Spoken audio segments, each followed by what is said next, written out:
본 방송에서 제공하는 투자 정보는 투자 판단에 대한 조언입니다. 방송에서 제공하는 주식의 가치, 가격 상승 및 하락에 대해서는 방송사에서 보장하지 않습니다.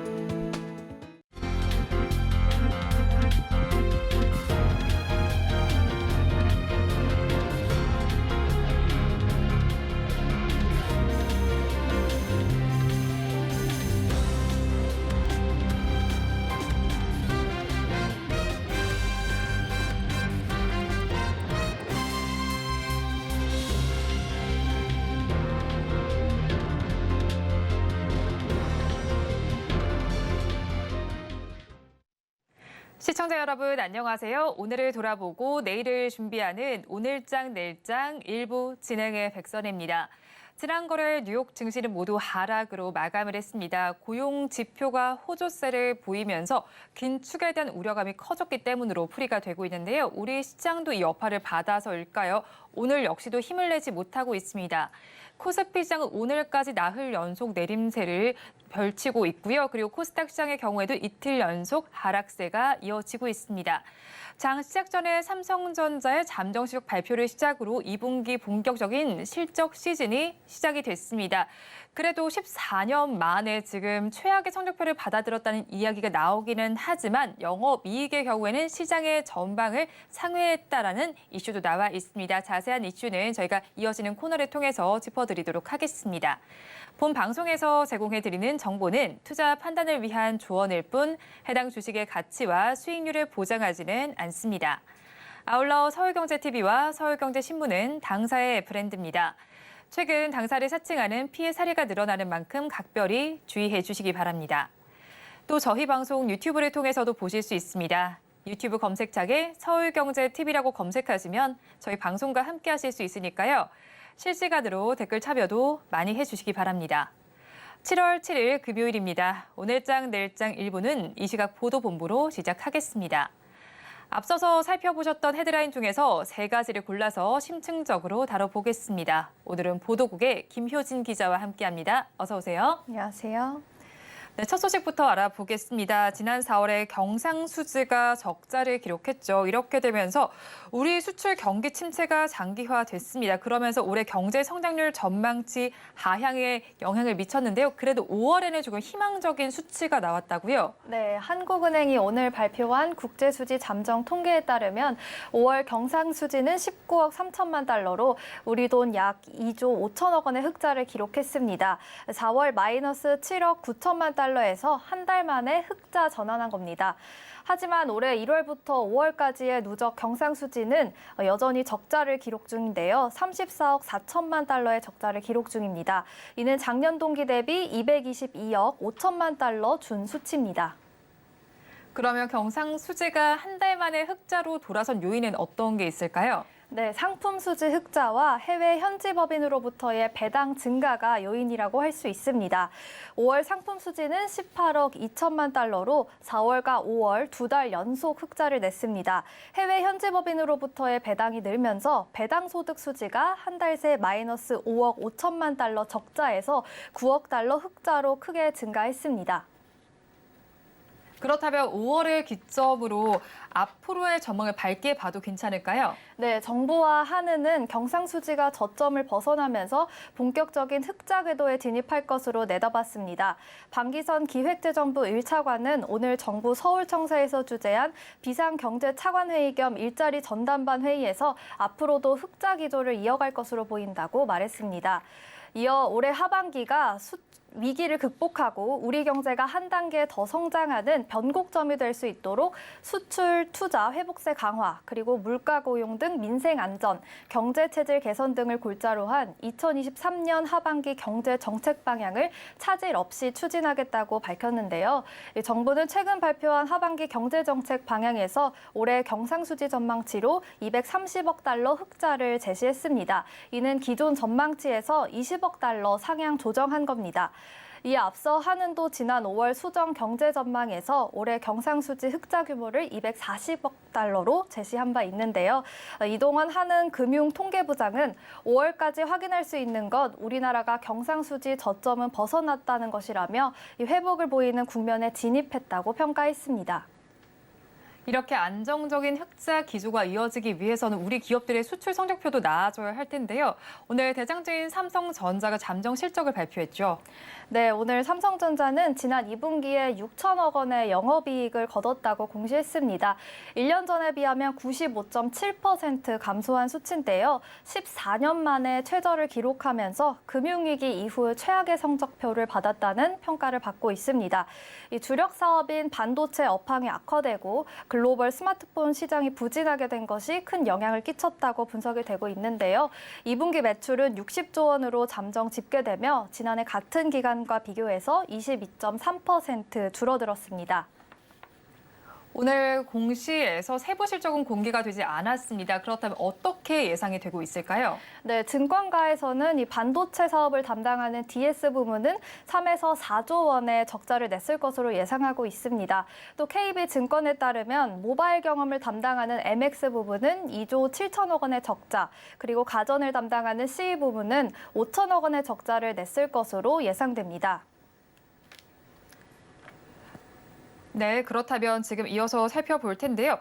그러면 마지막 소식 좀 살펴보도록 하겠습니다. 최근 GS건설이 지하주차장 붕괴 사고가 발생했던 인천 검단 아파트와 관련해서 전면 재시공을 선언을 했습니다. 그런데 정작 발주처인 LH와 그리고 공동 도급사들 사이에서 설왕설래가 이어지고 있다라고 합니다. 이유가 어디서 있는 걸까요? 네, 전면 재시공으로 추가 사업비가 5천억 원이 넘어설 것이라는 전망이 나오는데도 GS건설이 발주처인 LH는 물론 공동 도급사인 대보, 동부건설과 협의 없이 전격 발표를 진행했다는 겁니다.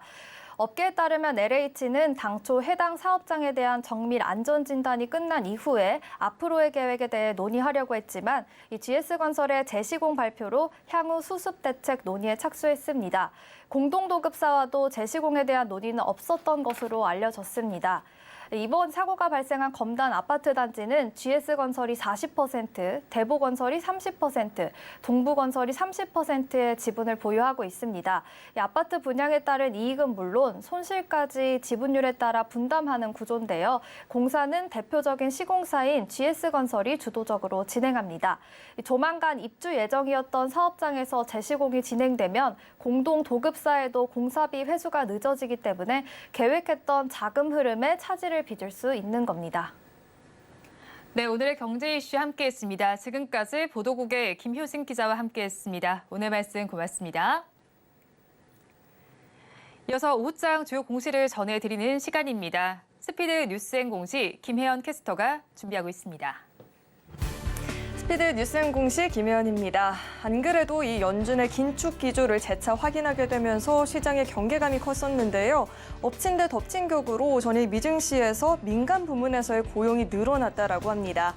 지난 7월 이후에 최대폭으로 상승을 보였다라고 하는데요.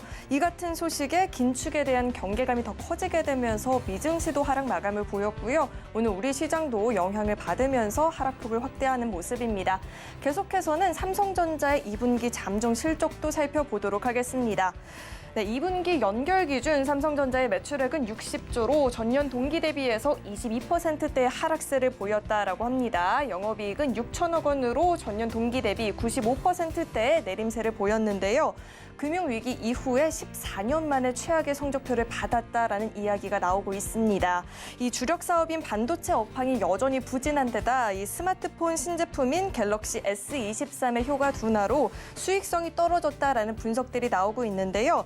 하지만 이 증권사들이 전망했었던 영업이익보다는 3천억 원 이상 높은 수준에다가 전 분기 대비해서도 낙폭이 그다지 크지 않았다라는 평가를 받고 있습니다. 경기 침체와 반도체 시황 악화를 고려했을 때에는 선방한 성적표였다라는 평가도 받고 있는데 하지만 잠정 실적인 만큼 이 부문별 구체적인 실적은 아직 발표가 되지 않았죠. 추후 계속해서 주목을 해봐야 될 것 같습니다. 이어서는 HD 현대중공업의 공시도 살펴보도록 하겠습니다. HD 현대중공업은 유럽 소재 선사와 4,162억 원 규모의 초대형 가스 운반선 세척에 수주 계약을 체결했다라는 공시가 오늘 나왔습니다. 계약 금액은 4,162억 원으로 작년 작년 연결 기준 매출액 대비해서는 4.6%에 해당하는 규모이고요. 계약 기간은 2026년 12월 31일까지라고 합니다. 네, 이어서 대우부품도 살펴보도록 하겠습니다. 대우부품은 현대 기아차에 국내 및 북미에 공급되는 고전압 히터를 공급하는 업체로 선정이 됐다라는 공시가 오늘 나왔습니다. 예상되는 공급 금액은 10년 동안 약 1,134억 원으로 지난해 매출액 대비해서는 112.8%에 해당되는 규모라고 합니다. 네, 마지막으로 한창도 살펴보도록 하겠습니다. 한창은 결손금 보존을 위해서 5주를 한 주로 병합하는 무상 감자를 결정했다라는 공시가 나왔습니다. 이를 위해서 8월 18일 주주총회를 연다라고 하고요. 감자 기준일은 9월 18일이라고 합니다. 감자가 마무리가 되면 자본금은 현재 465억 원에서 93억 원으로 줄어들게 됩니다. 네, 이렇게 오늘장 주요 공시들 살펴봤고요. 지금까지 스피드 뉴스앤공시 김혜연이었습니다.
시시각각 변하는 시장의 이슈와 주가의 변동성에 투자 전략을 업데이트해보는 시간입니다. 오늘은 헤르메스 스타 김시은 팀장과 함께합니다. 어서 오세요. 네, 안녕하세요. 네, 팀장님과 이야기 나눠볼 이슈 화면을 통해서 살펴보겠습니다. 오늘의 핫 뉴스입니다. 일론 머스크가 올해 말에서 4에서 5단계 완전 자율주행 자동차를 내놓겠다고 밝혔습니다. 머스크가 완전 자율주행 기술을 언급한 건 지난 2014년인데요. 수년 내로 기술을 완성할 수 있을 거라고 자신했지만 벌써 9년이라는 세월이 흘렀습니다. 관련해서 오늘 자율주행 섹터 내에서 강세가 관찰됩니다. 자세한 내용 짚어보도록 하겠습니다. 네, 일단은 일론 머스크가 또 한 번 이슈를 터뜨렸습니다. 최근에 상하이에서 열렸던 세계 인공지능 회의 개막 시기에서 좀 발표를 했죠. 발언을 좀 했는데 올해 말에는 완전 자율주행이 가능할 것이다라고 언급을 하게 됐습니다. 그렇다면 뭐 AI와 자율주행 이런 쪽 섹터 흐름 어떻게 갈 것이다라고 보시나요? 우선 자율주행에 대한 기대감이 있긴 했는데 정말 나오는지 좀 확인해 볼 필요가 있을 것 같아요. 아무래도 머스크라는 사람은 좀 위대한 경영자이지만 좀 약간 허풍쟁이라는 이미지가 있잖아요. 있죠. 네. 그래서 실제로 이게 나오는지 여부를 확인을 해보시는 게 좋을 것 같다는 말씀 드려보도록 하겠고, 우선적으로 네. 지금 최근 시장 흐름들을 보면은 특히 기대감이 있는 섹터에서 강세 흐름이 나오진 않습니다. 최근 들어서 시장 흐름도 별로 좋지 않고, 특히 뭐 실적에 대한 종목군들에 대해서 강세 흐름이 계속 나오고 있다 보니까 자율주행 같은 건 실제로 나오진 않았잖아요. 네. 실제로 상용화가 되지 않았다 보니까 이런 섹터 같은 경우에는 아직 좀 관련주들의 흐름이 부진한 모습들을 보여주고 있지만, 하지만 그 자율주행 같은 경우에는 앞으로의 성장성을 봤을 때 계속 꾸준하게 추적을 해봐야 하는 그런 섹터라고 네. 보고 있습니다. 네, 그렇죠. 일단은 강세가 그렇게 연출되지 않고 일단은 이게 가시화가 됐을 때 어떻게 작용이 될지도 한번 체크를 해보시면 좋겠다라고 말씀해 주셨습니다. 그렇다면 또 도조 소식도 있잖아요. 이번 달에 좀 출시를 앞두고 있는 상황인데 일단은 테슬라는 도조가 내년 2월에 글로벌 상위 5위에 달하는 컴퓨팅 파워를 낼 것이다라고 전망을 했습니다. 그렇다면 또 이 테슬라 휴머노이드에도 탑재가 될 것이라는 전망이 제기가 되기도 했는데요. 그렇다면 각국의 기업에 이런 이슈들은 어떤 영향을 미치게 될까요? 자율주행이 점점 빨라진다는 기대감 정도로 해석을 네. 하시면 좋을 것 같은데, 도조가 7월 달에 컴퓨터를 생산할 예정인데, 관련했을 때 테슬라 자율주행에 대해서 상용화 기대감이 나오고는 있습니다. 원래 FSD 같은 경우에는 일부 유저들에게 유료로 하는 서비스였거든요. 네. 그런데 자율주행을 점점 더 하기 위해서는 도조 쪽에서 좀 기대감이 나올 수밖에 없다라고 보시면 좋을 것 같은데, 도조 AI 칩이 무엇이냐라고 보면은 자율주행을 하기 위해선 데이터가 굉장히 많이 필요하잖아요. 아무래도 이런 상황에선 자동차가 어떻게 움직여야 하는지 이런 거를 학습을 해야 하다 보니까 굉장히 데이터 양이 많이 필요한데, 이거를 학습을 하기 위한 슈퍼컴퓨터 칩이라고 생각을 하시면 좋을 네. 것 같은데, 원래는 엔비디아의 칩이 유명했었는데 자율주행 쪽에서 테슬라가 자체로 칩을 개발을 하고 이거를 내재화하면서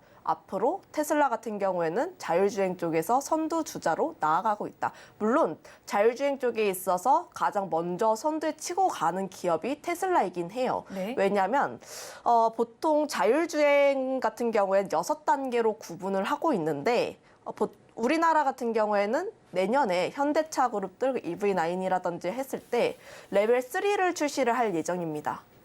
그런데 머스크가 한 말에 따르면 레벨 4 혹은 레벨 5를 올해 출시를 할 예정이다. 물론 추측이긴 하지만 이렇게 된다라고 하면은 우리가 좀 영화에서 봤을 때 기대를 했던 자율주행이 정말로 실현되는 것이 아닌가라는 기대가 나오고 있습니다. 레벨 4 같은 경우를 보게 됐을 때 운전자가 주행에 좀 관여는 하지 않지만 그래도 운전석에 앉아는 있어야 하거든요. 근데 5 같은 경우에는 내가 어떤 상황에 있어도, 운전자가 어떤 상황에 있어도 자율주행이 가능한 구간이다 보니까 실제로 우리가 기대를 하고 있는 자율주행의 조건은 레벨 4 그리고 레벨 5다 보니까 테슬라 쪽이 좀 더 유리한 국면이 있다라고 보시면 좋을 것 같은데, 이런 점을 보게 됐을 때 FSD 같은 경우에는 점점 데이터를 많이 모아야 하는데 사용자도 계속 늘어나고 있는 모습을 보여주고 있습니다. 22년 말에는 20만 명이었는데 23년 2월에는 40만 명으로 굉장히 큰 폭으로 많이 늘어나는 모습 보여주면서 데이터도 많이 모이고, 그러면 자율주행 쪽에 있어서도 좀 더 개발이라든지 이런 부분에 있어서 기대감이 붙게 되면서 역시 테슬라는 테슬라가 아닌가. 우리가 테슬라에 기대하는 게 있잖아요. 사실 그렇죠. 테슬라가 사실상 뭐 전기차 쪽에서 우위를 점하고 있지만 우리가 테슬라에 굉장히 많이 열광을 하고 있는 게 전기차뿐만 아니라 자율주행에 가장 근접한 기업이기 때문이라고 생각을 하고 있는데 그 점에 봤을 때 테슬라가 도조 AI 컴퓨터를 생산하게 되면은 자율주행 쪽의 시장이 개화가 된다는 그쪽으로 보시면 좋을 것 같습니다. 네, 그렇죠. 테슬라가 정확하게 하게 된다면 자율주행차 쪽이 개화가 된다라는 관점으로 보면 좋겠다라고 짚어주셨습니다. 그런데 자율주행에 나서고 있는 건 테슬라뿐만이 아니라 애플카에 대한 이야기도 나오고 있잖아요. 사실 애플카에 대해서는 뭐 2026년엔 출시를 할 수 있다라는 이야기도 나오고 있지만 또 회의적인 시각도 존재는 합니다. 그런데 또 우리 기업과의 이슈를 한번 살펴본다면 LG 그룹과의 협업도 좀 부각이 되고 있는데 그렇다면 관련주들 전망은 어떻게 하시나요? 이게 좀 말하기가 어려운 게 네. 애플은 비밀을 좋아해요. 네. 네, 워낙 비밀리에 감싸져 있기 때문에 특히 애플카 개발 같은 경우에는 외신들의 보도도 굉장히 제각각입니다. 우선적으로 외신에서 보면은 미국 애리조나주에 위치한 부지에서 애플카를 극비리에 진행을 하고 있다는 보도가 나오기도 했었고요. 일부 전문가의 말에 따르면 지금 애플카보다는 애플카 쪽, 그러니까 자율주행 차량용 소프트웨어 기술에 좀 더 집중을 하고 있다는 기사도 나오고 있습니다. 사실 외신도 보면은 애플카에 관련했을 때 좀 이야기가 많은 것 같긴 한데, 하지만 애플카 같은 경우는 시기의 문제라고 보고 있고요. 네. 26년 같은 경우에는 물론 출시가 안 될 수도 있어요. 워낙 지연에 대한 이슈도 있고 하다 보니까 출시가 좀 늦어질 가능성은 있지만 출시 가능성은 있다 이렇게 보고 있습니다. 그러면 애플카 관련했을 때 워낙 협력사라든지 비밀리에 많이 붙여져 있기 때문에 관련주를 찾기는 어려운데 그래도 우리가 좀 기대를 해볼 수 있는 게 LG 쪽이잖아요. 워낙 애플카 협력에 대한 기대감이 높았기 그렇죠. 때문에 원래는 LG전자가 좀 주가가 많이 올랐을 때는 애플카 관련 이슈가 나왔을 때 항상 올랐다가 작년까지는 네. 그런데 이번에 LG전자 쪽에서 실적에 대한 기대감, 특히 전장 쪽에 대한 기대감이 붙게 되면서 애플카 이슈와는 상관없이 주가가 잘 오르고 있는 모습 보여주고 있습니다. 네. 특히 최근에 52주 신고가도 찍었잖아요. 그렇죠. 그런 점을 보게 됐을 때 LG전자를 비롯해서 LG 쪽은 애플카 관련했을 때 물론 관련주이긴 합니다만 우선적으로 애플카가 언제 출시가 되는지도 모르고 하다 보니까 실적을 조금 더 위주로 보시는 게 좋지 않을까라고 보고 있고요.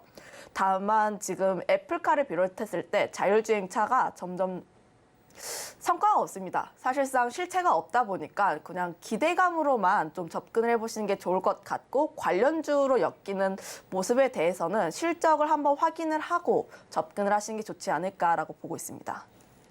네, 애플카에 대해서 아직까지 정확한 실체가 나오지는 않았습니다. 그런 만큼 앞으로 한번 체크를 해보면서 나아가면 좋겠다라고 짚어주셨고요. 그렇다면 우리나라의 자율주행 관련된 분위기도 좀 짚어보도록 할게요. 최근에 주가 동향이 좀 궁금한데 삼보모터스와 넥스트 칩 그리고 모트렉스 같은 경우에 급등세를 연출해 주기도 했었잖아요. 지난해 급등세를 연출해 주기도 했는데 일단은 사실 이 산업 자체에는 좀 성장세가 좀 붙었다라고 볼 수가 있겠는데 현 시점에 대해서 이제 봤을 때 주가 점검 어땠는지 좀 해주세요. 관련했을 때 물론 이슈가 나올 때마다 부각이 되고 있는 모습들을 보여줬지만 하지만 정말 과연 자율주행 쪽에 이슈가 붙어서 움직인 것일까? 에 대해서 보면은 그건 꼭 아니다라고 판단을 하고 있습니다. 최근 들어서 자동차를 비롯해서 부품주들의 급등세가 계속 나오고 있었잖아요. 어제 같은 경우에도 자동차 부품주들의 강세가 계속 이어지고 있었던 만큼 그쪽으로 해석을 하시는 게 더 맞을 것 같다는 말씀 드려보도록 하겠고 하지만 관련했을 때 자율주행 관련했을 때 묶이고 있는 종목군들이 있지만 네. 저는 여기서 조금 더 세분화하시는 게 좋을 것 같다는 말씀을 드리겠습니다. 관련했을 때 우선적으로 카메라 모듈이라든지 네. HBM, 그러니까 AI 쪽이 워낙 강세다 보니까 이런 쪽으로 보시는 게 좋지 않을까라는 말씀 드려보도록 하겠고 관련했을 때 아무래도 자율주행이 많아지게 되면은 좀 해상도라든지 이런 부분이 굉장히 중요하다 보니까 카메라 모듈 쪽에서는 좀 더 우선적으로 올라가지 않을까라고 보고 있고 그 다음에 HBM 쪽으로 보시는 게 좋지 않을까 보고 있는데 물론 반도체 섹터가 좋지는 않았어요 오늘. 네. 왜냐하면 삼성전자 실적 발표가 좀 나왔는데 그거에 그렇죠. 따라서 기대감이 너무 많이 반영되면서 주가 위치 대비했을 때 실적이 안 좋게 나왔다 보니까 네. 반도체 같은 경우에는 지금 좀 주가가 조정을 받고 있지만 하지만 하반기 반도체에 대한 기대감이 나오고 있고 반도체 같은 경우에는 기존 사이클에 더해서 밸류를 업하는 쪽이 AI 쪽에서의 성장 기대감. 그러니까 AI 쪽에서 보면은 자율주행이라든지 이런 쪽에서 기대가 많이 되기 때문에 이런 부분에서 기대가 많이 된다. 그럼 반도체 쪽으로 보게 됐을 때 AI 칩이 많아지게 되면 자연스럽게 HBM, 후공정 쪽으로서의 기대감이 더 커질 수밖에 없다라는 말씀 드려보도록 하겠고 지금 주가의 상황은 별로 좋지는 않지만 하지만 중장기적인 성장성을 보게 됐을 때 이런 쪽이 조금 더 유망할 것 같다라는 말씀 드려보도록 할게요. 네, 자율주행 내에서 좀 나눠서 보면 좋겠다라고 짚어주셨습니다만 투자 의견에 참고를 해보시면 좋겠습니다. 그런데 또 살펴봤을 때 자율주행차 하면요 UAM과도 같이 엮이게 되잖아요. 최근에 살펴본 현대차와 기아 또 SK텔레콤 같은 경우는 이 사업에 좀 같이 뛰어들고 있는 상황 속에서 어떻게 저희가 이 부분을 좀 바라보면 좋을지 팀장님께서 전략 좀 제시해 주시죠. 우선 저는 가시적인 성과를 볼 필요가 있다는 점을 한번 말씀드려보도록 하겠고 물론 성장성이 나오는 섹터는 맞아요. 관련했을 때 다양한 산업과 연결할 수 있는 점도 많고 UAM 같은 경우도 보면은 앞으로의 성장성이 나오는 섹터도 맞긴 하지만 지금 최근 시장을 보게 됐을 때 지금 당장 자율주행 관련주를 접근을 해야 할까에 대해서 보면은 최근 시장과 좀 비교를 했을 때 저는 중장기적으로 접근을 해볼 필요가 있다는 점 우선적으로 가시적인 성과가 안 나왔고 두 번째로는 이슈가 나왔을 때 사람들이 점점 무뎌집니다. 이슈에. 옛날에는 자율주행 관련했을 때 어떻게 될 것 같다는 기대감이 나오면 네. 주가가 빠르게 반응을 했어요. 주가에 강한 상승세가 나왔었는데 하지만 이슈가 나왔을 때 사람들이 많이 무덤덤해지고 있다는 건 그만큼 그 이슈에 대해서 익숙하고 그리고 성과, 그러니까 실적이라든지 기대감을 더 크게 가질 수밖에 없는 그런 이슈가 나왔을 때 좀 더 반응을 하지 않을까라고 보고 있다 보니까 지금 당장은 이제 카메라 모듈을 비롯했을 때 좀 실적이 나온지 여부 네. 그러니까 자율주행 같은 경우에는 좀 중장기적으로 바라봐야 하지 않을까 보고 있습니다. 네, 오늘 좀 가시화된 부분을 확인하면 좋겠다고 말씀을 많이 해주신 것 같아요. 일단은 눈앞에 무엇인가 나왔을 때 이 부분이 어떻게 반영되는지를 체크해 보면서 중장기적으로 가져가시면 좋을 것 같습니다. 그렇다면 오늘 탑픽 종목은 어떤 걸까요? 네, 저는 LG 이노텍을 가지고 왔는데 물론 카메라 모듈을 비롯해서 물론 LG 이노텍이 애플 쪽이랑 좀 연결되는 네. 면이 있어요.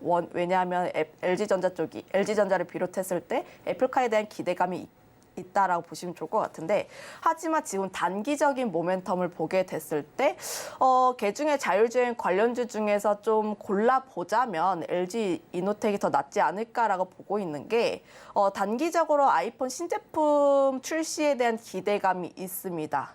3분기 같은 경우에 통상적으로 아이폰 신제품이 출시가 될 예정인데 작년에 중국 공장에서 워낙 코로나로 인해서 마비가 되었잖아요. 그래서 좀 출시라든지 이런 부분이 출하량이 좀 부진한 모습들이 보여졌지만 올해 같은 경우에는 그 부분이 일부 해소가 될 것으로 보이게 되면서 출하량이 굉장히 많이 늘어날 것으로 보게 됩니다. 그러면 아이폰 신제품이 잘 팔리게 되면은 LG 쪽에 대해서 좀 기대가 된다라고 보시면 좋을 것 같고 거기다가 카메라 모듈 같은 경우에 베트남 공장 쪽에서 신규 증설에 대한 흐름들도 나와 있어서 앞으로 대응을 해야 하는 카메라 모듈 쪽에서도 빠르게 대응을 할 수 있는 그런 점이 있다 보니까 저는 중장기적으로도 단기적으로도 LG 이노텍이 가장 적합하지 않을까 이렇게 보고 있습니다.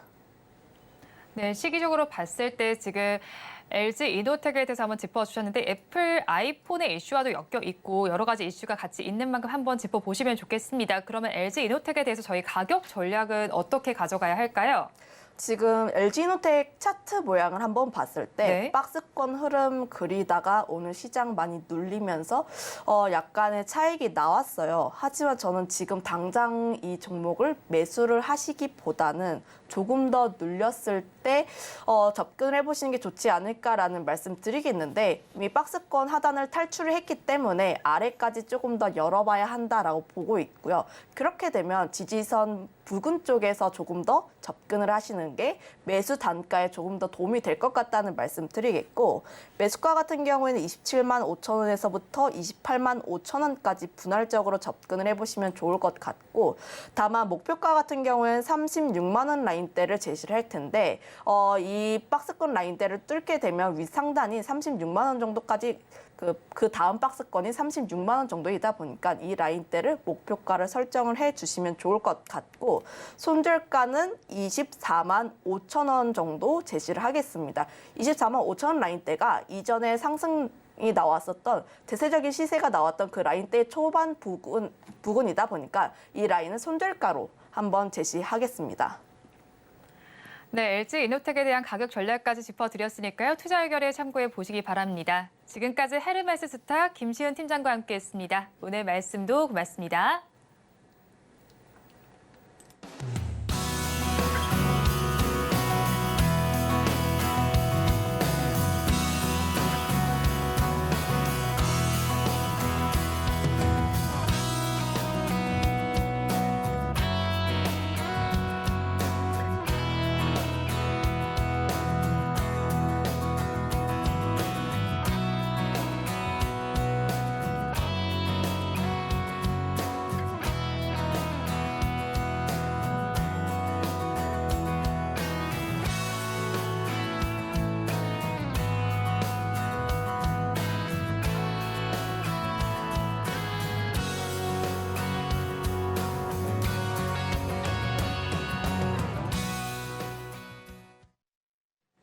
마켓 리더의 시선으로 글로벌 경제와 산업 트렌드를 체크하고 이걸 수익으로 연결해 보는 시간, 고수의 선택 시간입니다. 오늘은 골드스타의 황태규 대표와 함께합니다. 어서 오세요. 네, 안녕하세요. 대표님과 이야기 나눠볼 주제 화면을 통해서 살펴보겠습니다. 삼성전자가 오늘 장 시작 전에 잠정 실적을 발표했습니다. 그런데 14년 만에 가장 저조한 분기 실적을 발표했는데요. 그렇다면 삼성전자 실적 발표를 시작으로 어닝 시즌이 개막이 됐다라고 봐야겠는데 투자 전략 어떻게 짜나가면 좋을지 오늘 살펴보도록 하겠습니다. 일단 오늘 삼성전자가 실적을 발표하면서 지금 실적 추이를 살펴보면 계속해서 지금 낮아지고 있는 상태입니다. 이에 따라서 지금 봤을 때 주가가 하락세를 펼치고 있죠. 사실 영업이익 측면은 보면은 그래도 시장의 컨센서스를 상회했다라는 평가가 나오고 있는데 이 대표님께서 오늘 이 실적 어떻게 보셨을까요?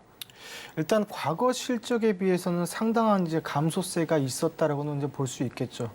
수치적으로 그냥 잠깐 말씀을 드린다면 이제 매출액 같은 경우는 전년 동기 대비 약 마이너스 22% 그리고 영업이익은 마이너스 95% 정도 이제 하락을 해 있는 그런 이제 실적을 좀 발표를 했는데. 저는 그렇게 봅니다. 이 반도체 업황이 이미 바닥을 지나고 있고 회복기에 조금 들어와 있다라고 봅니다. 우리가 주가는 미래에 대한 실적을 미리 선반영해서 땡겨서 우리 주가를 반영한다는 말을 좀 하고 있는데 잘 생각을 해보시면 과거에 실적이 잘 나왔을 때의 경우에는 오히려 주가가 빠지는 모습들을 많이 있었습니다. 그리고 오늘같이 주가가 많이 안 좋은데 시장 예상치보다는 조금 좋았다. 이러한 경우에는 오히려 크게 빠지기보다는 저가 매수세 유입이 오히려 더 좋은 선택이지 않을까라고 보고 있는데 이러한 특징들은 기본적으로 이제 실적을 기반한 가치주 업종 대표주한테도 한테서 자주 나타나는 특징이라고 할 수 있겠습니다. 그렇기 때문에 이번에 하락 같은 경우는 그 반도체 업종이 우리나라 증시에 차지하는 비율, 다시 얘기해서 삼성전자가 코스피에 미치는 영향력 기여도가 굉장히 크기 때문에 지수 자체와 같이 한번 동반 하락을 하는 모습들을 볼 수 있어요. 그렇다는 것은 추가적으로 일부 하락은 있을 수 있겠지만 급락이 나오는 시점은 아니다라고 저는 말씀을 좀 드리고 싶습니다. 예. 네, 그렇죠. 일단은 급락세가 나올 시점은 아니다라고 짚어주셨고 오히려 저가 매수의 기회를 활용해 보면 좋겠다라고 말씀해 주셨습니다. 그런데 이번에 2분기 실적이 이렇게 나타난 데는 디램 출하량이 좀 증가했던 것도 영향을 미친 것으로 보입니다. 그런데 앞으로의 상황 한번 살펴보면요. 메모리 시황이 지금 바닥을 찍었다라는 분석도 나오고 있잖아요. 증권가에서. 그런 만큼 3분기에는 적자 규모를 줄이고 4분기에는 흑자 전환할 것이다라고 보이는 시각도 있는데요. 그렇다면 이럴 가능성이 어느 정도 된다라고 생각하시는지도 궁금하고요. 이 삼성전자의 어떤 투자 전략을 가지고 저희가 접근하면 좋을까요? 네, 일단 삼성전자 같은 경우는 과거로 거슬러 올라가서 포인트를 몇 가지를 좀 말씀을 좀 드리고 싶습니다. 일단 생산 출하에 대한 축소였죠. 너무 과도하게 수요와 공급이 맞지 않은데도 불구하고 공급을 너무 많이 있었단 말입니다. 그렇기 때문에 가격이 당시에 다운이 될 수밖에 없었고 그런 부분들을 보완하기 위해서 생산 출하에 대한 축소를 하게 되고 재고에 대한 소진이 있었단 말이죠. 그래서 창고에 모아놨던 거를 다 팔게 되니까 새로운 것들을 만들어야 되는데 그때 이제 하나의 붐이 일어났던 부분이 올해 초부터 나타났던 부분이 인공지능 반도체에 대한 그러한 수요와 공급에 대한 쇼티지에 대한 부분이었습니다. 그렇기 때문에 여기에서 그 영향력이 있기 때문에 D램에 대한 가격도 올라가고 그다음에 수요도 많기 때문에 이러한 부분들이 주가를 상승할 수 있는 그런 견인차 역할을 했다고 보시면 되고 특히나 자율주행 자동차 앨런 머스크 같은 경우는 결국 종착지는 자율주행 자동차라고 저는 보고 있습니다. 전기차로 비록 시작은 하지만 그 과정 중이고 그 결과물은 결국 자율주행 자동차가 되는 것인데 여기에 필요한 것이 반도체가 굉장히 많이 필요하게 되겠죠. 그렇기 때문에 앞으로도 꾸준하게 반도체에 대한 수요는 이루어질 것이다라고 저는 보고 있고 주가적인 측면에서 봤을 때 삼성전자를 대표로 봤을 때는 이러한 그 주가적인 하락이 오히려 매수 기회가 될 수 있다라고 저는 생각하고 있습니다. 그렇죠. 삼성전자에 지금 매수 기회가 왔다라고 짚어주셨는데 사실 오늘 삼성전자만 실적을 발표하는 게 아니고 LG전자의 경우는 실적을 발표하게 되잖아요. 그런데 지난 분기에 이어서 이번 분기에서도 삼성전자의 실적을 좀 뛰어넘을 것이라는 분석도 나오고 있는데 대표님께서는 어떻게 보시나요? 네, 사실은 뒤에서 조금 이따 말씀 좀 드리려고 했었는데 저는 개인적으로 LG전자를 굉장히 좀 좋게 보고 있었습니다. 물론 가전제품이라고 생각하시는 분들이 굉장히 많죠. 물론 그런 비중도 크고요. 프리미엄 가전 같은 경우는 우리나라에서는 원탑이라고 좀 봐주시면 되는데 그거와 더불어서 이제 항상 적자를 기록했던 부분이 있습니다. 바로 자동차 전장 시스템에 대한 부분에 대해서 이제 투자를 많이 했었는데 항상 적자였는데 올해 초부터 흑자로 전환되는 그런 결과물이 좀 가져올 것이다라고 저는 보고 있습니다. 그렇기 때문에 앞으로 가야 할 추세에 대해서 전기 자동차, 자율주행 자동차 쪽으로 갔을 때 LG전자가 애플카하고 손을 잡고 자동차 전장 시스템에 대해서 계속적으로 이제 흑자를 이뤄내고 그다음에 어닝 서프라이즈를 이뤄냈을 때 저는 오히려 상대적으로 우리 비교 대상은 아닙니다만 삼성전자보다는 LG전자를 굉장히 좀 좋게 보고 있다라고 보고 있습니다. 물론 단기적으로 조정 국면 이후에 재상승 구간에 LG전자가 들어와 있기 때문에 단기적으로도 접근이 충분히 가능할 수 있다라고 보고 있습니다. 네, 단기적으로는 충분히 접근할 수 있다라고 짚어주신 만큼 한번 체크를 해보시면 좋겠고요. 그렇다면 배터리 3사에 대한 이야기도 좀 해보겠습니다. 배터리 3사의 경우에는 분위기가 좀 좋을 것으로 보이죠. 실적 발표를 할 때 지금 좋은 실적이 나올 것이다라고 예상이 되고 있는데 LG에너지솔루션의 경우에도 오늘 실적을 발표하게 되고요. 그리고 SK온과 삼성 SDI 모두가 좋은 실적을 낼 것으로 보입니다. 북미 진출과 관련한 이슈도 있고 하지만 또 중국 업체에 대해서 경쟁하는 상황도 있잖아요. 그렇다면 하반기에도 우리 배터리의 기세가 계속 이어질 것이다라고 전망하실까요? 일단은 저는 그렇게 생각합니다. 전기차의 성장성과 더불어서 배터리에 대한 성장성도 같이 동반 성장하였다라고 생각은 하고 있습니다. 하지만 여기에서 지금 현재의 시점을 말씀드리는 겁니다. 과거에 많이 올랐기 때문에 현재의 시점에서 말씀드렸을 때 지금은 추가적인 상승보다는 숨고르기 국면에 들어가는 것이 맞다라고 봅니다. 이미 실적이 발표가 과거에 좋았고 최대 실적을 갱신을 하면서 왔다라고 하면 앞으로 주가가 더 가려면 밸류에이션적인 측면에서는 더 좋은 매출이라든지 영업이익이 나와야 된다는 것이죠. 하지만 그런 부분에 대해서는 아직까지는 미지수라는 겁니다. 물론 성장세는 계속적으로 갈 수 있지만 그게 언제냐라는 거죠. 저는 그렇기 때문에 그러한 이제 시세적인 관점에서도 이제 분석을 했을 때는 단기간에서는 이제 쉬어가는 구간이 좀 맞다라고 보고 이제 다음 분기에 이제 3분기라든지 이제 4분기 때 그때 이제 실적이 어떻게 될지 전망치를 보고 나서 접근하는 것이 오히려 좋다라고 봅니다. 단 하나 주의해야 될 점은 뭐냐면 우리가 배터리 얘기가 나왔으니까 말인데 저번 시간에도 제가 에코프로 그룹주에 대해서 잠깐 말씀 좀 드렸었는데 그렇죠. 8월에 MSCI 선진지수에 이제 에코프로가 편입될 가능성이 굉장히 좀 높아 보입니다. 그렇기 때문에 공매도에 대한 타겟이 또다시 얘기가 좀 나올 수 있다라고 보고 가장 중요한 측면에서는 그 이제 투자자별로 이제 봤을 때 개인 투자자의 비중이 상당히 높다라는 겁니다. 그렇기 때문에 우리가 개인을 무시하는 건 아니지만 네. 개인 투자자 고점에서 거기서 나오지 못하는 경우에서도 좀 생길 수 있겠다. 개인 투자자 비중이 너무 높다라고 저는 보고 있고 현재 신용장고 같은 경우도 19조를 지금 돌파를 하고 있기 때문에 증시적으로 봤을 때 그렇기 때문에 굉장히 좀 부담적인 측면이 있다라고 말씀드리고요. 일전에도 말씀드렸다시피 뭐 에코프로 얘기가 나왔으니까 말인데 80만 원 선을 이제 경계선으로 두고 깨지는지 안 깨지는지 좀 보셨으면 좋겠고 결국에는 배터리와 전기차 같은 경우는 숨고르기 장면에 국면에 들어왔으니 조금 더 지켜보다가 그 타이밍을 한번 보시는 것이 좋겠다라고 일축해서 말씀드리겠습니다. 네, 배터리와 2차 전지 경우에는 지금 숨고르기 장세가 펼쳐진 만큼 어느 정도까지 이어질지 한번 체크해보면 좋겠다라고 말씀해 주셨고요. 그리고 저희 방송을 진행하는 중에 LG전자의 실적이 발표가 됐습니다. 잠깐 브리핑을 좀 해드리면 연결 영업이익이 8,927억 원으로 집계가 됐고요. 컨센서스 추정치는 하회를 했습니다. 지난해 같은 기간과 비교를 했을 때는 12.7%가 올라간 수치고요. 오늘 역시 또 영업이익이 삼성전자를 또 추월한 수치로 집계가 됐으니까 이 소식도 한번 짚어보시면 좋겠습니다. 그렇다면 2분기 실적 시즌이 본격적으로 포문을 연 만큼요, 대표님. 일단은 저희가 실적에 따라서 움직일 섹터를 한번 먼저 짚어보면 좋겠습니다. 어떤 업종에 저희가 주목을 해보면 좋을지 먼저 좀 체크해 주세요. 네, 저는 일단은 두 가지로 좀 나눠서 생각을 좀 하고 싶어요. 일전에도 말씀드렸지만 미래 성장 가능성이 얼마나 있느냐를 두고 미래 산업에 대한 부분을 한번 보셨으면 좋겠고 두 번째로는 코로나가 이제 엔데믹 현상으로 이제 끝나게 되면서 경기에 대한 재개에 대한 기대감이라는 거죠. 그렇기 때문에 우리 경기 민감주를 좀 보셨으면 좋겠다라고 간략하게 좀 말씀 좀 드리고 싶습니다.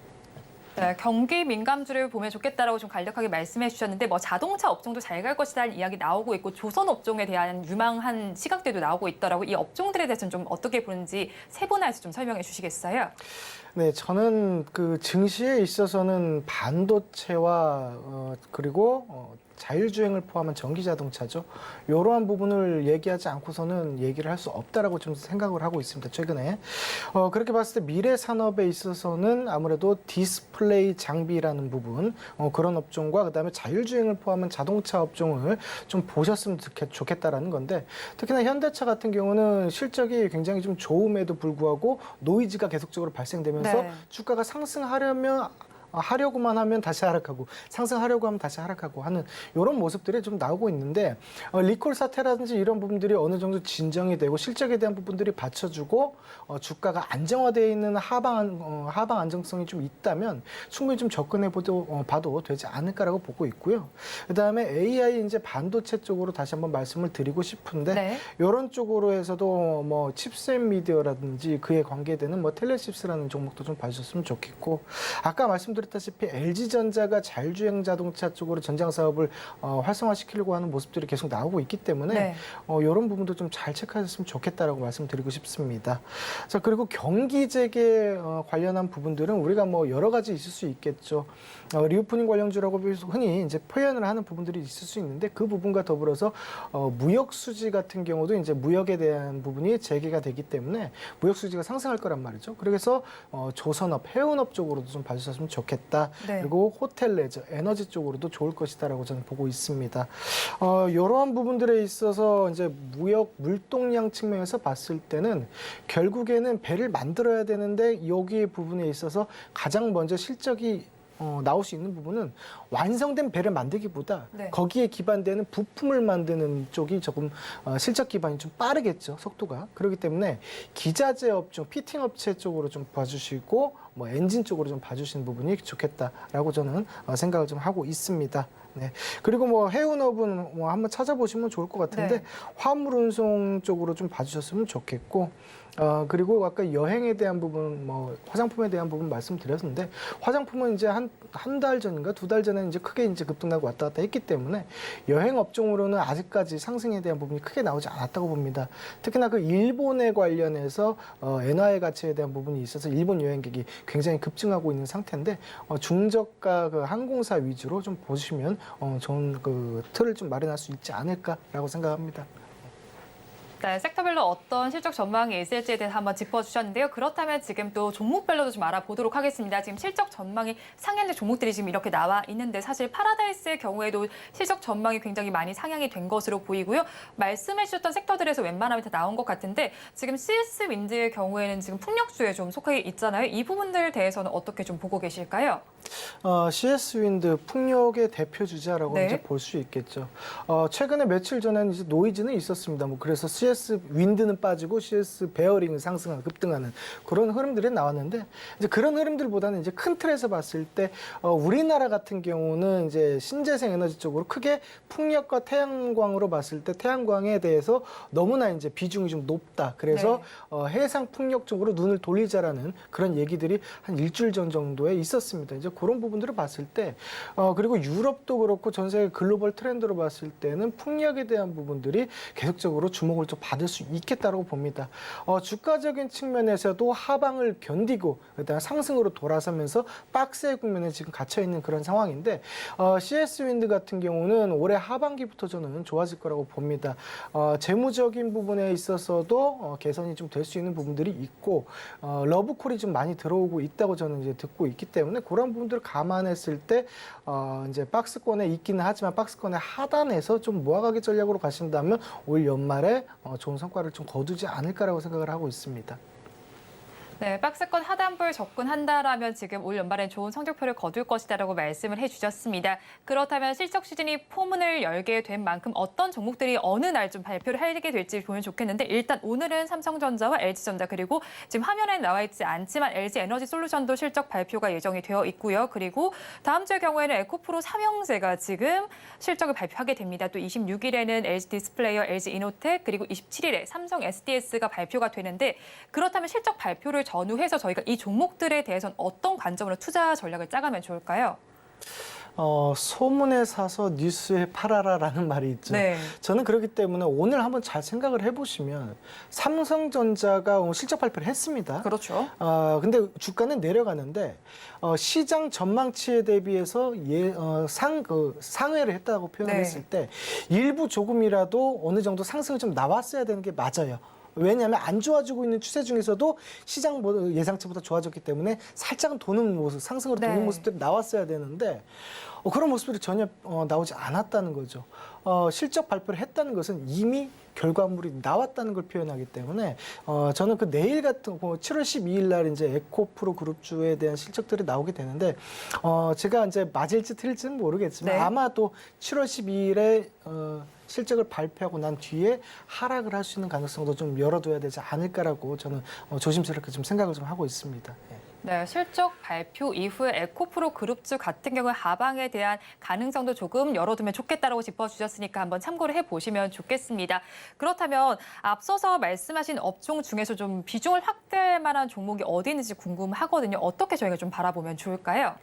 네, 조금 전에도 말씀드렸다시피 아직 상승하지 않은 바닥을 이제 다지고 상승할 수 있는 그런 업종들을 좀 봐주셨으면 좋겠는데 이미 사실 언급은 드렸습니다. 저는 조선업 기자재업 쪽으로 좀 보고 있는데 뭐 종목으로 말씀을 드리게 된다면 피팅 업체죠. 이제 성광밴드라든지 그리고 엔진에 대한 부분 HSD 엔진이라든지 이런 부분에 있어서도 좀 잘 봐주셨으면 좀 좋겠다. 그리고 뭐 LNG 선박 관련해서도 동성 화인텍 같은 경우 좀 봐주셨으면 좋을 것 같다라는 생각이고 이제 레저 업종에서는 저 저가항공사에서는 티웨이 항공을 좀 좋게 보고 있고요. 화학 쪽, 에너지 쪽으로 봐서는 물론 화학 쪽이라고 좀 표현하겠습니다. 애경산업 같은 경우가 지금 차트적으로는 봤을 때는 굉장히 지금 잘 만들어 놓고 있다라고 저는 보고 있습니다. 상승에 대한 그 박스권 돌파에 대한 부분도 충분히 나올 수 있는 여지가 있기 때문에 눈여겨 보시는 것이 좀 좋겠다라고 생각을 합니다. 그렇죠. 이제 사실 뭐 LCC 관련해서는 제가 다른 분들 통해서도 많이 이야기를 들었고 저희 방송을 통해서도 많이 짚어드렸는데 그러면 대형 항공사에 대해서는 전망을 좀 어떻게 하실까요? 대형 항공사 같은 경우도 물론 좋죠. 하지만 이제 항상 보면은 이제 대한항공하고 네. 아시아나항공에 대한 합병에 대한 부분들이 이슈가 되면서 유럽 쪽에 대해서 승인을 받아야 된다 어쩐다 하면서 노이즈가 그렇죠. 네. 계속 발생이 돼요. 그렇기 때문에 저는 뭐 소나기는 일단 좀 피하자라고 좀 말씀드리고 싶고 그거 그거를 이제 신규 매수자 관점에서 그런 노이즈가 발생하는데도 불구하고 진입을 하시기보다는 일단 조금 전에 말씀드린 대로 저가 항공사 LCC 쪽으로 보시는 부분이 오히려 더 효율적이지 않을까라고는 생각을 하고 있습니다. 그렇다면 전 또 궁금한 부분이 2분기 실적에 따라서 앞서서 저희가 봤었던 2차 전지주들이 있었잖아요. 그렇게 실적을 주도로 해서 좀 끌어줄 섹터가 있지는 않을까 궁금하거든요. 어떻게 보시나요? 저는 충분히 그럴 수 있다라고 봅니다. 이제 업종에서 전반적으로 끌고 갈 수 있는 주도주 업종이 나올 수 있을 것인가라고 봤을 때 그거는 사실상 명확하게 말씀드리면 우리나라 국내 증시가 상승으로 전환을 했을 때 돌았을 때 가장 많이 상승하는 업종에 대해서 대표주를 찾는 방법이 가장 사실은 쉽고 빠른 방법입니다. 그런 식으로 이제 탑다운 방식으로 이제 그렇게 보시면 분석을 해주시면 되는데 제가 이제 봤을 때는 조금 전에도 말씀드렸다시피 재무적으로도 그 안정화 좀 될 수 있는 부분들이 있고 주가적으로도 안정화되어 있는 그런 이제 조선업종, 기자재 업종 쪽으로 좀 보시셨으면 뭐 좋은 결과가 좀 있지 않을까라고 생각을 합니다. 네, 지수가 상방으로 방향을 틀었을 때 같이 올라가는 업종을 체크하면 좋겠다라고 말씀해 주면서 조선과 조선 기자재 업종을 들어주셨으니까 한번 참고해 보시기 바랍니다.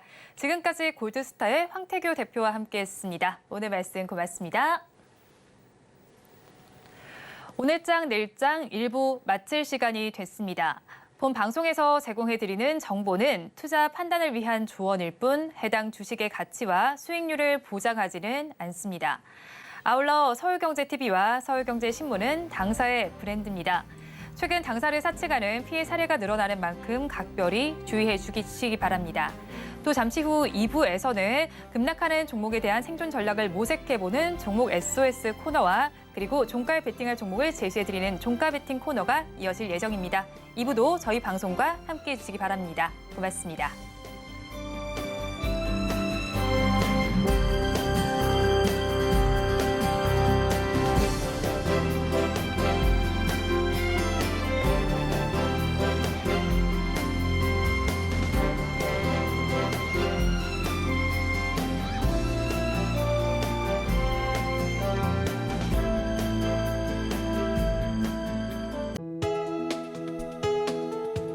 본 방송에서 제공하는 투자 정보는 투자 판단에 대한 조언입니다.